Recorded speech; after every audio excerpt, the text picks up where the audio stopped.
Good morning all of you. कैसे हो आप सभी? आपके अपने यूट्यूब चैनल शिक्षापुर में आपका स्वागत है। तो आज हम स्टार्टिंग करने वाले हैं एक मोस्ट इम्पोर्टेंट टॉपिक है जो आज के दिन जो हमारे वनडे एग्जाम चल रहे हैं उनके अंदर अपना बहुत अहम रोल पैदा कर रहा है वो, ठीक है। उसके क्वेश्चन बहुत ज़्यादा ऐड होने लगे हैं, नए नए क्वेश्चन आते हैं, बच्चे कन्फ्यूज हो जाते हैं क्योंकि पढ़ते नहीं इसको, ठीक है। वो हमारा टॉपिक कौन सा होगा? इकोनॉमिक्स। कौन सा होगा? इकोनॉमिक्स।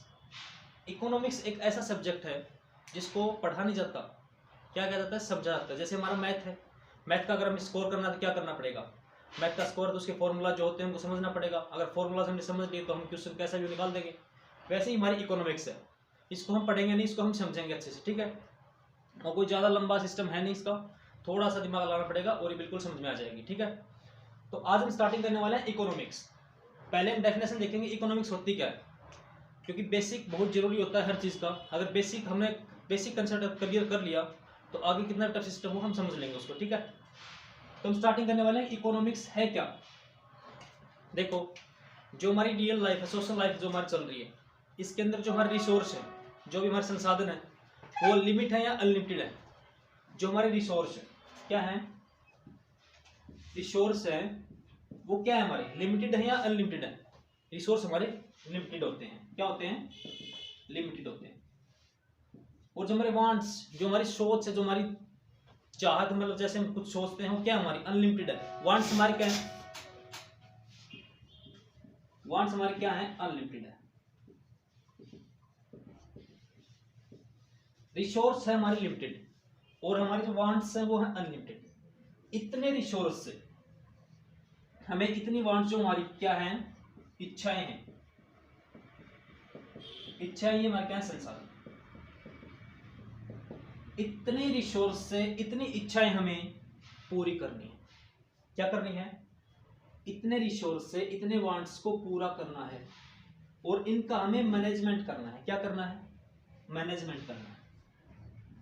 तो देखो, इतने रिसोर्स से इतने वांट्स हमें पूरे करने हैं, इनका मैनेजमेंट क्या कहलाएगा? इकोनॉमिक्स कहलाएगा। क्या कहला जाएगा? इकोनॉमिक्स, ठीक है। चलो हमने इकोनॉमिक्स पढ़ लिया। अब देखो, अगर इस मैनेजमेंट की हम प्रैक्टिकल स्टडी कर रहे हैं, जो भी हमने मैनेजमेंट किया, हमारे पास कितने भी पैसे हैं, उस पैसे से हमने कुछ खर्चा किया, हमने सोचा कि भाई हाँ इतने पैसे से हमें ये करना है वो करना है, हमने मैनेजमेंट की, तो क्या होगा? हमारा इकोनॉमिक्स हो गया। अगर उस मैनेजमेंट की हम प्रैक्टिकल स्टडी कर रहे हैं, क्या कर रहे हैं? प्रैक्टिकल स्टडी कर रहे हैं, तो वो हमारी क्या हो जाएगी? इकोनॉमी। प्रैक्टिकल स्टडी कैसे होती है? जैसे आपके पास 10,000 रुपए, 10,000 में से आपने प्रैक्टिकल स्टडी की उसकी कि 10,000 रुपए मेरे कहाँ कहाँ खर्च हुए। 5,000 वहां हो गए, 2,000 वहां पे हुए, 1,000 वहां पे हुई, तो हमारी प्रैक्टिकल स्टडी होगी। तो ये हमारी क्या हो जाएगी? इकोनॉमी हो जाएगी। और हमने 10,000 रुपए से जो मैनेजमेंट की है, वांट्स की, इतने रिसोर्स से जो मैनेजमेंट की है, वो हमारी क्या हो जाएगी? इकोनॉमिक्स हो जाएगी, ठीक है। तो आगे हम बात करते हैं इकोनॉमिक्स को कितने पार्ट में डिवाइड किया है। कितने पार्ट में डिवाइड किया है? तो हम इसको दो पार्टों में डिवाइड करेंगे। क्या करेंगे? दो पार्टों में हम इसको डिवाइड करेंगे। दो पार्ट कौन कौन से हैं? पूरी इकोनॉमिक्स को हम दो पार्टों में डिवाइड किया। पहला पार्ट हमारा कौन सा हो जाएगा? Micro economics. क्या हो जाएगा? Micro economics and macro economics.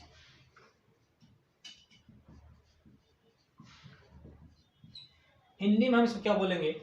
Micro को हम बोलेंगे व्यष्टि अर्थशास्त्र। क्या बोलेंगे? व्यष्टि अर्थशास्त्र।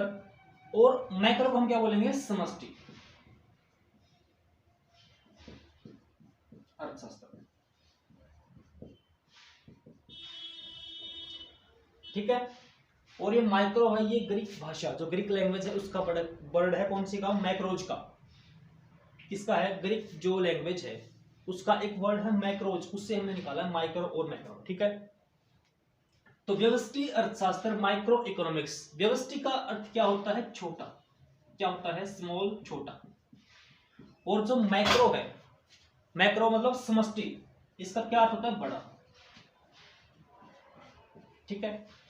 अब इसकी हम डेफिनेशन देखते हैं कि माइक्रो इकोनॉमिक्स क्या होता है। माइक्रो से हम समझिए कि छोटा है। छोटा मतलब हम स्टडी कर रहे हैं कोई भी पर्सनल व्यक्ति का कर रहे हैं, ठीक है, कोई पर्सनल पर्सन है, कोई पर्सनल फैमिली है, ठीक है, उनकी हम क्या कर रहे हैं, स्टडी कर रहे हैं। कोई पर्सनल इंडस्ट्री है, इंडस्ट्रीज बहुत हैं भारत के अंदर, पर सिर्फ पर्सनल इंडस्ट्री, कोई भी एक इंडस्ट्री उठा लो, उसकी हम प्रैक्टिकल स्टडी कर रहे हैं, तो हमारा किस में आएगा, माइक्रो इकोनॉमिक्स के अंदर आएगा। किस में आएगा, माइक्रो इकोनॉमिक्स के अंदर। अब बात करते हैं मैक्रो की। मैक्रो के अंदर कोई भी हम इंटरनेशनल ऑर्गेनाइजेशन उठा लेंगे, जैसे हमने पूरे भारत की इंडस्ट्रियां उठा ली, पूरे भारत की इंडस्ट्री हमने उठाई है, तो वो किस में आएगी, मैक्रो में आ जाएगा। WHO उठा लिया, कहाँ आ जाएगा, मैक्रो में आ जाएगा। नीति आयोग उठा लिया, किस में आ जाएगा, इसमें आ जाएगा। बैंकिंग सिस्टम उठा लिया पूरा, अगर पर्सनल कोई बैंक उठाते हैं वो किस में आएगा, माइक्रो में आएगा। जैसे पंजाब उठा लिया हमने, PNB बैंक उठाया है, सिर्फ पर्सनल बैंक उठाया है, तो किस में आ जाएगा, माइक्रो में। अगर पूरे देश का बैंकिंग सिस्टम हमने अगर रीड कर लिया, उसको प्रैक्टिकल कर रहे हैं, तो किस में आ जाएगा, मैक्रो इकोनॉमिक्स के अंदर आ जाएगा। ठीक है, तो कितने पार्ट है इकोनॉमिक्स के, माइक्रो और मैक्रो, समष्टि और व्यष्टि अर्थशास्त्र।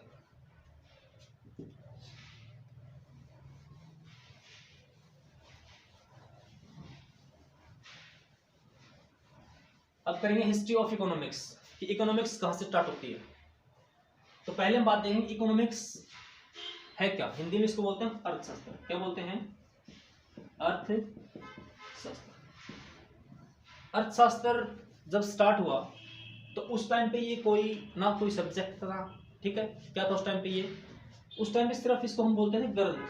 क्या बोलते थे, ग्रंथ। इंग्लिश में हम बोलेंगे इसको टेक्स्ट, ठीक है। जब अर्थशास्त्र की स्थापना हुई तो उस टाइम पे ये ना कोई सब्जेक्ट था, ना कोई टॉपिक था, क्या था, सिर्फ ये ग्रंथ था। ग्रंथ मतलब टेक्स्ट बोलेंगे आप इसको। इसके फाउंडर कौन थे, एग्जाम में बहुत बार क्वेश्चन पूछा जाता है कि अर्थशास्त्र के फाउंडर ऑफ इकोनॉमिक्स तो कौन थे। उसका नाम एग्जाम में कई बार आया है, आप जानते नहीं हैं उसका नाम कौन सा है, कौटिल्य। क्या है, कौटिल्य या चाणक्य, ये दो नाम भी एग्जाम में आते हैं। अगर एक ऑप्शन और भी आ जाए, विष्णुगुप्त आ जाए, तो ये भी इसी का नाम है। रियल नेम क्या था, विष्णुगुप्त, और इसके जो उपनाम थे वो कौन से थे, कौटिल्य और चाणक्य। देखो जब अर्थशास्त्र की स्थापना हुई तो हम बोलते हैं कि कौन, कब, किस समय हुई थी, कोई टाइमिंग है, टाइमिंग बोलते हैं इसको, कौन सी सेंचुरी में हुई थी, हमारी 4th सेंचुरी में हुई थी। कौन सी में हुई थी, 4th सेंचुरी में हुई थी। 4वीं शताब्दी के अंदर इकोनॉमिक्स टेक्स्ट की स्थापना की गई थी। किसके द्वारा की गई थी, चाणक्य या कौटिल्य, विष्णुगुप्त, तीनों एक ही व्यक्ति के नाम है। अब बात करते हैं कि जब ये इकोनॉमिक्स टेक्स्ट की स्थापना हुई तो उस टाइम पे भारत के अंदर शासनकाल चल रहा था। किसका चल रहा था, किसका, मौर्य शासनकाल चल रहा था। कौन सा चल रहा था, मौर्य शासनकाल। मौर्य शासनकाल चल रहा था जब हमारी इकोनॉमिक्स टेक्स्ट की स्थापना हुई थी, ठीक है। अब हम बात कर ली हमने टेक्स्ट की, ठीक है। इससे आगे हम क्या करेंगे, टेक्स्ट टू सब्जेक्ट। सब्जेक्ट में इसको कौन लेके आया, सब्जेक्ट कौन लेके आया, हिंदी बोलते हैं विषय। अर्थशास्त्र इकोनॉमिक्स टेक्स्ट को सब्जेक्ट में कन्वर्ट किसने किया था, उसका नाम भी एग्जाम में कई बार आया है। कौन है, एडम स्मिथ। कौन थे, एडम स्मिथ थे, ठीक है। एडम स्मिथ ही इकोनॉमिक्स टेक्स्ट को सब्जेक्ट में लेके आए थे। इन्होंने एक बुक लिखी थी। कौन सी बुक थी, बहुत इंपॉर्टेंट बुक है, एग्जाम में आती है बहुत बार। बुक का क्या नाम है, the wealth of nation. The wealth of nation. The wealth of Nations, इसी बुक से बोलते हैं कि इकोनॉमिक्स सब्जेक्ट की नींव पड़ी थी। इकोनॉमिक्स की स्टार्टिंग भी इसी बुक से बोलते हैं। किस बुक से, the wealth of nation. The wealth of nation क्या था, इस बुक के अंदर लिखा गया था कि जो भारत का जो हमारा धन है, जो भी सोना है, चांदी है, पैसे हैं, वो नीचे नीचे कहाँ जा रहे हैं, इंग्लैंड की ओर ले जा रहे हैं। तो इसी बुक में सब लिखा गया था। तो इस बुक से इसकी नींव पड़ेगी किसकी? इकोनॉमिक्स की। इसी बुक की नींव के कारण एडम स्मिथ को क्या बोला गया फिर? Father of economics. तो एडम स्मिथ को बोलते हैं फादर ऑफ इकोनॉमिक्स, अर्थशास्त्र का पिता। ठीक है, अगर फादर ऑफ इकोनॉमिक्स हमारा हो गया तो अब बात करते हैं the grand father of economics. The grand father of economics, अर्थशास्त्र का पितामह। पितामह मतलब बोल दो दादाजी। ये पिता हो गए कौन? Adam Smith. The grand father of economics कौन हो जाएगा हमारा? जेकिंस। कौन थे? जेकिंस थे हमारे इकोनॉमिक्स के the grand father of economics. तो हमारे तीनों क्वेश्चन यहाँ पे लिखे थे। द फाउंडर ऑफ इकोनॉमिक्स कौन थे? कोटिल्य थे। फादर ऑफ इकोनॉमिक्स कौन थे? एडम स्मिथ थे। The grand father of economics कौन थे? केजिंस थे। ठीक है,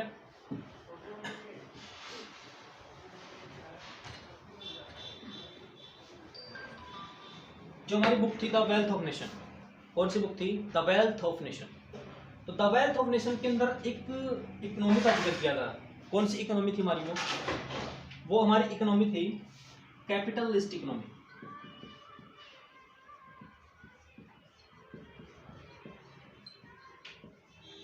कैपिटलिस्ट इकोनॉमी हम बोलेंगे पूंजीवादी अर्थव्यवस्था।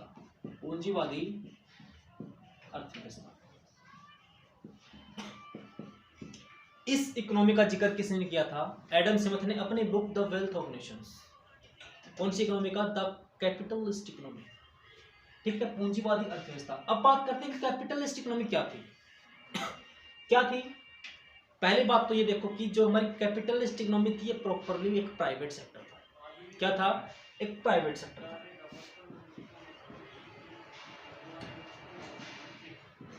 क्या था हमारा? प्राइवेट सेक्टर था। कौन सा? Capitalist economy. जो भी हमारे रिसोर्सेज थे, क्या थे? जो भी हमारे रिसोर्सेज थे प्रोडक्शन करने के लिए, उनके ऊपर अधिकार किसका था? कैपिटलिस्ट का। किसका? कैपिटलिस्ट का। किसका? पूंजीपतियों का, सेठ साहूकारों का। जो हमारे रिसोर्स थे प्रोडक्शन के लिए, प्रोडक्शन के लिए रिसोर्सेज थे हमारे थे, प्रोडक्शंस के रिसोर्सेज के ऊपर अधिकार किसका था? पूंजीपतियों का था। किसका था? पूंजीपतियों का था। ठीक है, ये किस इकोनॉमी के अंदर था? कैपिटलिस्ट के अंदर था। अब इसी कैपिटलिस्ट इकोनॉमी के अंदर हम बात करते हैं मार्केट की, क्योंकि मार्केट भी इसी का एक पार्ट था। क्योंकि मार्केट एक भी प्राइवेट सेक्टर है प्रॉपर्ली। क्या था? प्राइवेट सेक्टर है। अब जो मार्केट है, मार्केट के अंदर मेन चीज हमारी क्या देखेंगे? जो हमारी मार्केट होती है, उस मार्केट के अंदर सबसे पहला हम क्या देखेंगे कि डिमांड है या नहीं है। डिमांड है तो हमारा सप्लाई होगी। सप्लाई अगर होगी तो क्या होगा? कंपटीशन होगा। क्या होगा? मार्केट इज प्रॉपर्ली डिपेंड किसके ऊपर है? Demand, supply and competition. तो कैपिटलिस्ट किसके ऊपर डिपेंड था? Demand, supply and competition. क्योंकि प्राइवेट सेक्टर के अंदर लोगों की डिमांड थी तो रिसोर्सेज थे, रिसोर्सेज हुए, डिमांड हुई तो प्रोडक्शंस हुआ तो सप्लाई हुई तो क्या हो गया? प्रॉफिट हो गया। तो इस इकोनॉमी का टारगेट सिर्फ क्या था? प्रॉफिट कमाना था। क्या था? ओनली काम क्या था? प्रॉफिट कमाना था। किसका? कैपिटलिस्ट इकोनॉमी का। क्यों था? क्योंकि उस टाइम पे ये प्रॉपरली प्राइवेट सेक्टर था। लोगों की डिमांड थी, डिमांड तो होती है। अब दैनिक हमारे जो पर डे जो हम कुछ खाते पीते, जैसे अनाज खाते हैं, रोटी खाते हैं, चावल खाते हैं, तो हमारी डिमांड हमेशा रहेगी। तो वैसे ही प्राइवेट सेक्टर के अंदर डिमांड थी तो लोगों के पास, जो हमारे पूंजीपति थे, उनके पास रिसोर्सेज थे। क्या थे? रिसोर्सेज थे। डिमांड हुई, रिसोर्सेज चालू किए, प्रोडक्शन करके सप्लाई किया तो उन्हें प्रॉफिट हुआ। जितना प्रॉफिट हुआ फिर उतना ज़्यादा रिसोर्सेज हुआ, उतना ज़्यादा प्रोडक्शन किया, तो कैपिटलिस्ट इकोनॉमी पूरी तरह से फैल गई थी। ठीक है, और इसके अंदर मार्केट का बात करें तो मार्केट प्रॉपर्ली डिपेंड इस किसके ऊपर है? डिमांड, सप्लाई एंड कंपटीशन के ऊपर है। कौन सी? Market in which mediums market in which mediums buyers and sellers exchange. क्या है market in which mediums buyers and sellers exchange. Market क्या है हमारी, मार्केट बायर्स एंड सेलर्स, क्रेता और विक्रेता के बीच का लेन देन। क्या है, क्रेता और विक्रेता के बीच का लेन देन क्या होता है, हमारा मार्केट होता है। और कैपिटलिस्ट जो इकोनॉमी थी वो कौन सी देश ने अपनाई थी, कौन सा देश था वो हमारा, यूएसए था, United state of America. USA ने सबसे पहले कैपिटलिस्ट इकोनॉमी को अपनाया था। तो आगे अब बात कर रहे हैं कि उस टाइम पे देश पूरे वर्ल्ड के अंदर, पूरा दुनिया के अंदर कैपिटलिस्ट जो इकोनॉमी थी इसका प्रचार हो गया था, फैल गई थी। फिर एक देश और है जिसने एक और इकोनॉमी अपनाई, कौन सी, सोशलिस्ट इकोनॉमी। सोशलिस्ट इकोनॉमी, समाजवादी अर्थव्यवस्था। समाजवादी अर्थव्यवस्था किसने अपनाई, रसिया ने अपनाई। किसने अपनाई, रसिया ने। रूस देश ने अपनाई कौन सी इकोनॉमी, सोशलिस्ट इकोनॉमी, समाजवादी अर्थव्यवस्था, समाजवादी अर्थव्यवस्था। देखो जो ये सोशलिस्ट इकोनॉमी थी ये प्रॉपरली एक गवर्नमेंट सेक्टर था, वो हमारा प्राइवेट सेक्टर था, ये क्या था, हमारा गवर्नमेंट सेक्टर था, गवर्नमेंट सेक्टर था। ठीक है, इसके अंदर ना ही तो कोई डिमांड थी, ना ही सप्लाई थी, ना ही कोई कंपटीशन था। किसके अंदर, सोशलिस्ट के अंदर, क्योंकि ये गवर्नमेंट सेक्टर था। अब कोई भी गवर्नमेंट चेयर लगा लो, जैसे इसके अंदर उदाहरण लेके चलते हैं, एग्जाम्पल उठाते हैं ट्रेन का। एक ट्रेन का उठा लिया और उसका उठा लिया हमने बस का, प्राइवेट बस का।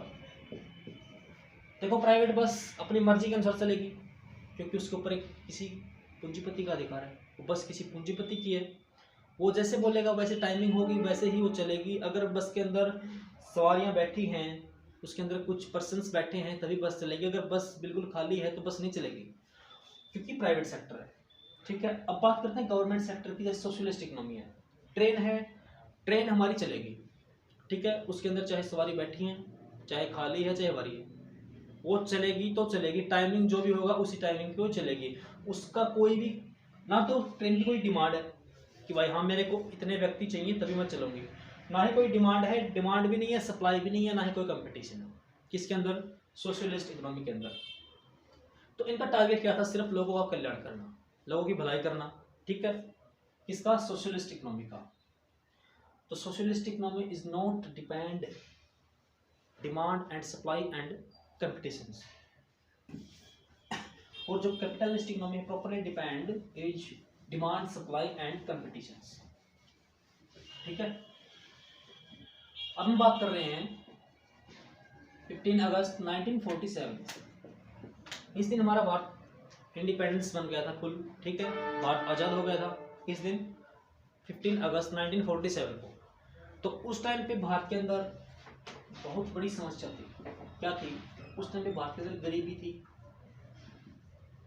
भूखमरी थी एंड बेरोजगारी।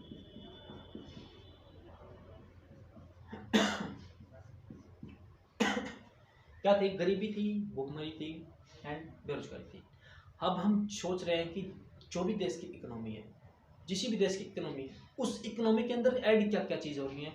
फुल तो उसके अंदर गरीबी है, फुल बेरोजगारी है, फुल भूखमरी है, तो उस देश की इकोनॉमी कभी ग्रोथ कर ही नहीं सकती, ना ही डेवलपमेंट कर सकती, क्योंकि उसके पास अगर ये सिस्टम है तो ना ही उसके पास रिसोर्सेज होंगे। अगर रिसोर्सेज नहीं है तो प्रोडक्शन नहीं कर सकता, प्रोडक्शन नहीं करेगा तो सप्लाई नहीं होगी, तो करे क्या फिर, ये कुछ नहीं कर सकता ये।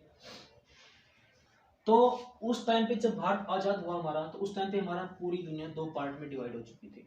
दो पार्ट में कैसे, एक पार्ट में कैपिटलिस्ट इकोनॉमी थी, एक में हमारी सोशलिस्ट इकोनॉमी थी।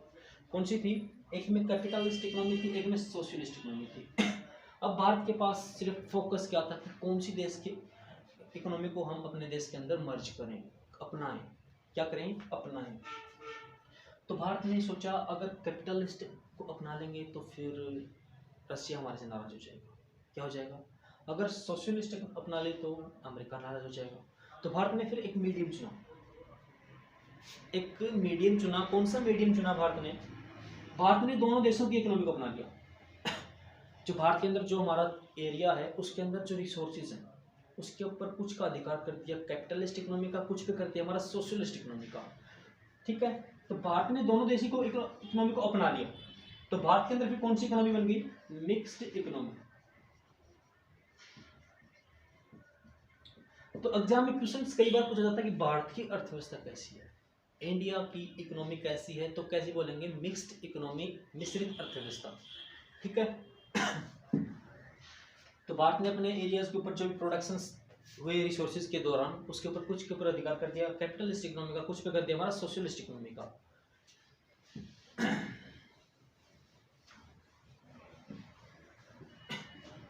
अब बात करते हैं part of economy. Part of economy कितने भागों में हमने इसको बांटा है, इसको इकोनॉमी को, अर्थव्यवस्था को?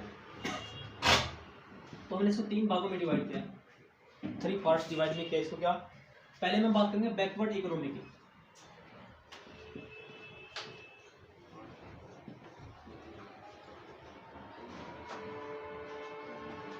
बैकवर्ड इकोनॉमी मतलब पिछड़ी अर्थव्यवस्था।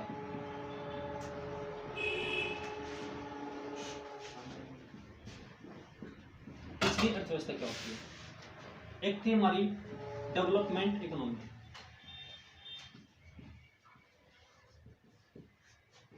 एक थी हमारी डेवलप्ड इकोनॉमी।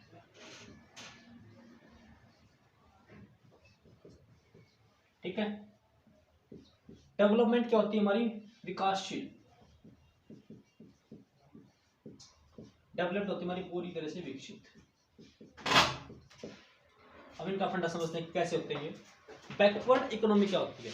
बैकवर्ड इकोनॉमी कैसे होती है? जैसे हमारा देश आजाद हुआ उस टाइम पे भारत के अंदर भूखमरी, करीबी बेरोजगारी थी, तो उस टाइम पे भारत की इकोनॉमी कैसी थी? बिल्कुल बैकवर्ड थी। बैकवर्ड जो इकोनॉमी होगी वो प्रॉपर्ली डिपेंड किसके ऊपर होगी? एग्रीकल्चर के ऊपर होगी। ध्यान रखना, जो भी हमारी बैकवर्ड इकोनॉमी है प्रॉपर्ली डिपेंड किसके ऊपर होती है? वो एग्रीकल्चर के ऊपर होती है। क्योंकि जिस देश की इकोनॉमी अगर बैकवर्ड है तो उसके पास ना ही रिसोर्सेज होते हैं, अगर रिसोर्सेज नहीं होंगे तो क्या होगा? ना ही कोई प्रोडक्शन होगा। तो बैकवर्ड इकोनॉमी प्रॉपर्ली डिपेंड किसके ऊपर होती है? एग्रीकल्चर के ऊपर होती है। ठीक है, लगा लो 80% किसके ऊपर डिपेंड है? एग्रीकल्चर के ऊपर है। ठीक है, अब बात करते हैं डेवलपमेंट इकोनॉमी क्या होती है। अब जैसे हम बात कर रहे हैं फिलहाल अपने देश की करंट, तो अपने देश की जो इकोनॉमी है वो कौन सी है? डेवलपमेंट इकोनॉमी है, विकासशील इकोनॉमी है। क्यों है? क्योंकि ये हर चीज को अपने साथ लेके चल रहे हैं। जैसे एग्रीकल्चर सेक्टर को लेके चल रहे हैं साथ में, इंडस्ट्री सेक्टर को लेके चल रही है, सर्विसेज सेक्टर को साथ लेके चल रहे हैं। तीनों चीजों को साथ लेके चल रहे हैं तो हमारा डेवलपमेंट हो रहा है, विकसित हो रहा है हमारा देश, विकासशील। तो ये कुछ डिपेंड होता है एग्रीकल्चर के ऊपर, कुछ होता है इंडस्ट्री के ऊपर, कुछ होता है सर्विसेज के ऊपर। अब बात करते हैं डेवलप्ड इकोनॉमी। ये क्या होती है? पूरी तरह से विकसित। इसके अंदर रिसोर्सेज होते हैं और प्रोडक्शन होता है। जितना रिसोर्सेज करेंगे, प्रोडक्शन करेंगे, उतनी सर्विसेज होंगी। तो जो डेवलपमेंट इकोनॉमी होती है ये बहुत कम डिपेंड होती है एग्रीकल्चर के ऊपर, ज़्यादा किसके ऊपर होगी? इंडस्ट्री एंड सर्विसेज के ऊपर। ठीक है, तो बैकवर्ड इकोनॉमी जैसे कोई भी देश होता है, साउथ कंट्री है, बहुत सी कंट्री है, उसके अंदर बैकवर्ड इकोनॉमी है, वो डिपेंड किसके ऊपर है? सिर्फ एग्रीकल्चर के ऊपर। डेवलपमेंट इकोनॉमी जैसे विकासशील देश कौन कौन से हैं जो फिलहाल डेवलपमेंट कर रहे हैं? जैसे भारत है, पाकिस्तान है। ठीक है, ये क्या कर रहे हैं? डेवलपमेंट कर रहे हैं, हर चीज़ को साथ लेके चल रहे हैं। और डेवलप्ड कंट्री कौन सी होती है? विकसित। जैसे अमेरिका है, अमेरिका के अंदर बहुत सारे रिसोर्सेज हैं, प्रोडक्शन होता है और सर्विसेज हैं। ठीक है, तो बहुत कम डिपेंड किसके ऊपर है? वो एग्रीकल्चर के ऊपर है।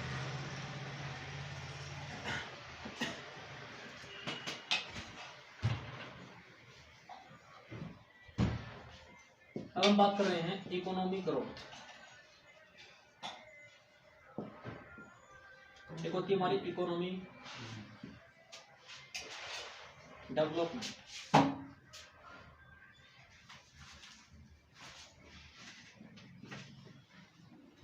क्या होती है? डेवलपमेंट। आर्थिक वृद्धि क्या होती है? आर्थिक वृद्धि, आर्थिक विकास।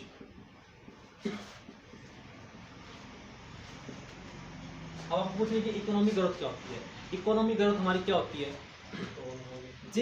जो भी हमारी चीज है, जो भी रिसोर्सेज हैं, जो भी हमारा प्रोडक्शन है वो काउंटेबल हो। क्या हो? जो भी हमारा सिस्टम काउंटेबल होता है वो हमारा होता है इकोनॉमिक ग्रोथ के अंदर। जैसे नेशनल इनकम अपनी क्या है, काउंटेबल है या नहीं है? काउंटेबल है। पर कैपिटा इनकम अपनी काउंटेबल है या नहीं है? नहीं है या नहीं है? है। तो नेशनल इनकम काउंटेबल है, पर कैपिटा इनकम भी काउंटेबल है, और हमारी पॉपुलेशन क्या होती है, वो भी काउंटेबल है। तो ये अगर काउंटेबल है तो ये क्या हो जाएंगे, हमारी इससे इकोनॉमिक ग्रोथ हो जाएगी।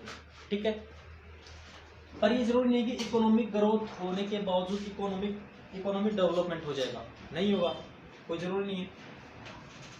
ठीक है, तो जो भी हमारी चीजें काउंटेबल है, national income, per capita income, populations, ठीक है, जैसे कोई भी रिसोर्सेज हैं काउंटेबल हैं, हाँ है।